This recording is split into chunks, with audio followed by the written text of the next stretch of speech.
ఇప్పుడే కాదు, మొదటి నుంచి కూడా పాత్రికేయ వృత్తి ఎలాంటిది అంటే మనం ఖచ్చితంగా సమాజానికి తలలో నాలుక లాంటి వాడు.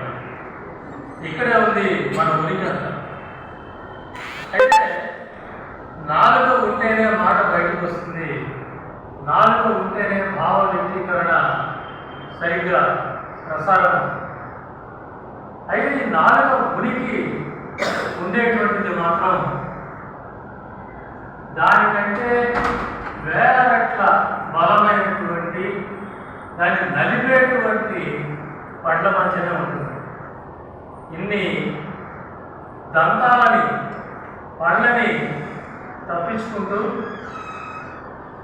భావవ్యక్తీకరణకి ఎంతో బాగా ఉపకరించేటువంటి నాలుకలాగా జర్నలిజం పరిస్థితి తొలినాళ్ళ నుంచి ఉంది. మనం కొన్ని పత్రికాపరమైన